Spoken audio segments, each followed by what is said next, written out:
안녕하세요. 쉬지 않으면 강남점 고지은 원장입니다. 오늘은 시험관 1차 피검사 후 착상을 잘 유지하는 방법에 대해서 알려드리도록 하겠습니다. 환자분들 중에서 시험관 1차 피검사는 한 120 정도 잘 나왔는데 그 후로 잘 오르지가 않아요. 혹은 1차 피검사가 한 45 정도로 낮게 나왔는데 그 이후에 다시 떨어져 버렸어요. 혹은 1차 피검사는 임신 수치가 잘 나왔는데 아기집 보기 전에 생리가 나와버렸어요. 이렇게 얘기하시는 분들이 있습니다. 1차 피검사 후에 임신 수치가 나왔지만 화학적 유산으로 진행돼 버리는 경우인데요. 초기 임신 유지하는 부분이 이렇게 어렵기 때문에 이 부분에 대한 착상 유지가 상당히 중요합니다. 먼저 시험관 1차 피검사는 3일 배양을 기준으로 했을 때는 한 11일째, 12일째 정도 날짜에 보통은 1차 피검사 날짜 잡혀요. 5일 배양일 경우에는 이식하고 나서 한 열흘째 정도 3일 배양보다 빠르게 검사를 하게 됩니다. 병원 기준이나 혹은 휴진일에 따라서 앞뒤로 바뀔 수는 있어요.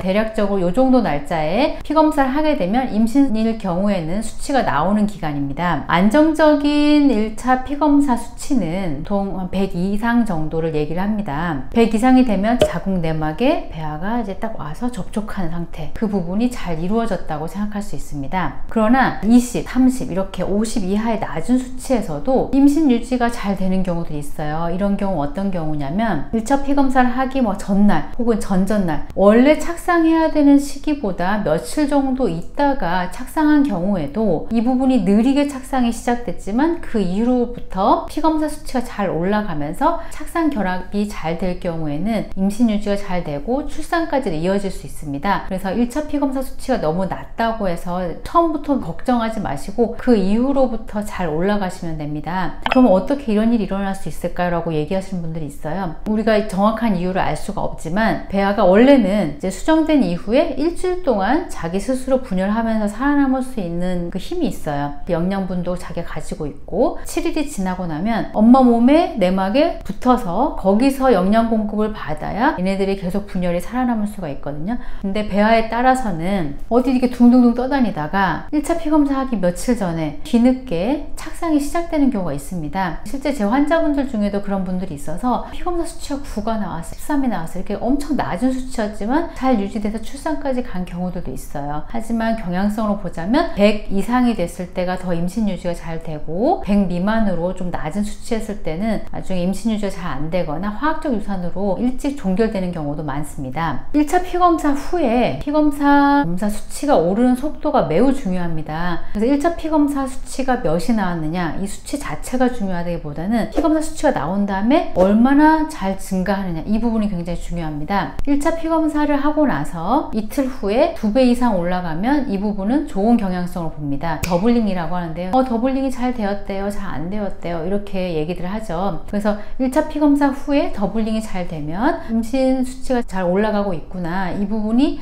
잘 유지될 가능성이 높겠구나 라고 예견할 수 있습니다. 만약에 쌍둥이인 경우에는 이틀 후에 2배 이상 오르는 수치보다 훨씬 더 많이 증가를 합니다. 그래서 아직 아기집을 보기 전이기 때문에 이게 쌍둥이인지 아닌지 알 수가 없지만 피검 수치가 이틀 후에 갔는데 4배 이상 오른다든지 이렇게 급격하게 많이 오른 경우에는 쌍둥이일 수도 있겠다라고 예상을 할 수가 있고, 반대로 이틀이 지났는데도 더블링이 잘 안 되고, 그러니까 오르긴 오르는데 애매하게 오르는 경우죠. 그런 경우에는 유산으로 이어질 가능성도 있고 혹은 자궁의 임신일 경우도 있습니다. 이 부분은 며칠 후에 다시 3차 피검사를 한다거나 나중에 아기집을 보면서 확인할 수가 있습니다. 그럼 언제까지 우리가 조심해야 될까요? 언제까지가 유산 가능성이 높을까요? 이 부분 사실 궁금하죠. 교과서적으로는 임신 8주까지가 유산의 80%가 일어납니다. 굉장히 많이 일어나는 기간이죠. 그래서 임신 8주가 지나면 어느 정도는 좀 안심할 수가 있는데, 고령 임신이거나 혹은 성근증, 내막증 등의 자궁 병변이 있어서 이 부분이 유산을 유도할 수 있다거나 하는 경우에서는 임신 8주까지가 지나도 안전기간이 아닙니다. 그런 분들은 임신 12주, 16주까지 상당히 주의해야 되는데요. 임신 8주라고 하는 부분은 1차 피검사 한 달 후 정도를 얘기해요. 1차 피검사 하는 그 기간 정도가 임신 4주째 정도 되시거든요. 그래서 피검사를 하고 나서 임신 수치가 나오면 한 달 정도는 내 몸이 아니다 생각하고 각별히 주의해 주시고, 아까 얘기했던 것처럼 고령 임신이거나 혹은 유산 경력이 있거나 아니면 성근증이나 내막증 등의 유산을 유발할 수 있는 병변이 있는 경우에는 임신 12주, 16주까지도 위험기간으로 봐야 됩니다. 그 기간까지는 임신을 잘 유지할 수 있도록 각별히 주의를 해주세요. 그리고 1차 피검사 착상 후에 착상을 잘 유지하는 방법은 어떤 것이 있을까라고 궁금하시는데요. 근본적으로는 이식 전에 착상 환경이 정말 공고하게 잘 만들어져야 됩니다. 그 부분에 있어서는 첫 번째로는 배아 질에 대해서 준비를 많이 해야 돼요. 배아가 일단 튼튼하면 내막이 조금 부족해도 이 부분이 임신 유지를 하기 훨씬 유리합니다. 배아 질이라고 하는 부분은 난자질, 정자질 이 두 가지에 다 관여를 하게 됩니다. 임신 초기에 유산의 중요한 원인 중에 하나가 배아 질의 문제들이 많기 때문이에요. 염색체 이상, 분열 이상 이런 부분들이 유산으로 이어지는 경우에 해당하는 배아의 원인이 되는데요. 구체적으로 난자질은 염색체 분리가 얼마나 정확하게 되느냐, 염색체 분리에 대한 정확성, 그리고 난자 세포 내의 에너지 상태, 그리고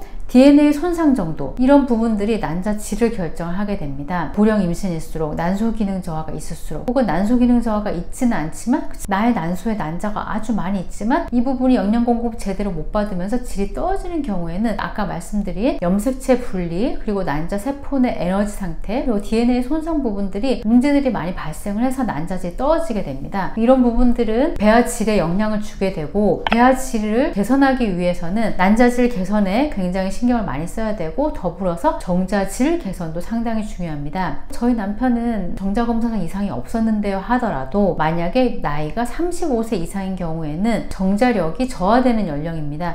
정자력은 난자와 정자가 만난 이후에 2개로 분열, 4개로 분열, 8개로 분열 이렇게 분열되는 부분에 대해서 상당히 많이 관여합니다. 정자력이 굉장히 좋은 부분은 분열되는 속도나 분열되는 모양도 좋아서 배아 등급이 좋아질 수밖에 없습니다. 그래서 치료를 할 때도 난자질 개선이랑 정자질 개선 이 두 가지를 다 미리 염두에 두고 치료 계획을 세우게 되고 이렇게 배아질이 좋아지게 되면 착상을 유지하는 데 훨씬 더 유리합니다. 두 번째로는 내막 부분인데요. 착상 결합력에 대해서 미리 잘 갖춰져 있어야 됩니다. 착상에 적합한 자궁 내막은 먼저 내막이 생길 때 다 출혈돼서 없어진 그 내막 공간에 내막을 만드는 세포들이 듬성듬성 생겨요. 그리고 이게 밀집도 있게 점점점 조밀해져야 되고 그 부분에 혈관 분포가 복잡하게 이루어져야 되고 그 혈관 분포가 모양이 나선형으로 꼬임 형태로 바뀌면서 영양분을 충분히 공급받을 수 있는 표면적 상태가 가장 넓은 상태로 변화가 되어야 됩니다. 그리고 내막 표면에 착상유도 물질이 잘 분비될 수 있도록 이 분비 기능도 원활해야 되는데 이 부분이 내막 두께만 갖춰져 있는 분들한테는 잘 이루어지지가 않아요. 착상 결합력이 약해지게 됩니다. 그래서 이식하기 전부터 이 착상 결합력을 잘 만들 수 있도록 미리 준비를 해야 되고 한방 치료에 있어서도 그 부분을 준비하면서 치료 계획을 세우게 됩니다. 세 번째로는 면역과 혈전 문제에 관련해서 미리 체크를 해야 됩니다. 보통은 착상이 2회 이상 잘 안 되거나 아니면 습관성 유산인 경우에 반차 검사를 통해서 결과가 나오면 거기에 따라 이제 대응을 하게 되는데요. 제가 이제 환자분들한테 조언을 드릴 때는 난소 기능 저하가 심하거나 배아가 모으기가 어려운 분들은 이식의 기회가 여러 번 찾아오지 않기 때문에 이식을 실패할 때를 기다리지 말고 그냥 시험관 1차 이식하기 전에 미리 검사를 다 하라고 조언을 드립니다. 면역은 문제가 있을 경우에는 NK셀 수치가 높거나 혹은 자가 면역 질환 등이 있을 경우에 면역 문제가 생기게 되는데 이때는 이식할 때 인트라리피드 주사를 맞는다든지 혹은 면역글로불린 주사로 시험관 센터에서 대처를 하게 됩니다. 혈전 문제가 있을 경우에는 이 부분도 착상 실패를 하거나 혹은 유산의 문제가 발생을 하게 됩니다. 그래서 항인지질 항체 검사 혹은 혈전 관련된 단백질 검사 등을 통해서 알 수가 있는데요. 만약에 문제가 있다고 검사 결과가 나오면 아스피린이나 헤파린 주사 혹은 크록산 주사 등을 이제 병행하게 됩니다. 이 부분도 다 시험관 센터에서 처방을 하게 되는 부분이에요. 한방 치료적으로 착상 준비할 수 있는 치료에 대해서 설명을 드리면 아까 말씀드린 내막의 좋은 조건 그리고 배아의 좋은 조건 이 두 가지 부분이 각각 치료에 얼마나 비율로 들어가야 될지는 환자분에 따라 다르게 설정을 하게 됩니다. 배아 등급이 워낙 좋고 PGT 검사했을 때도 통과 배아가 많이 나오고 오일 배아도 많이 나오는 분들은 배아 질적인 부분에 대해서는 비율적으로 조금 줄여도 돼요. 그러면 착상에 대한 비율을 훨씬 더 높이게 되고, 반대로 저희 부분은 오일 배아도 잘 안 나와요. 이런 부분들 같은 경우에는 배아 질에 대한 부분의 비율이 조금 더 높아지게 되고, 나중에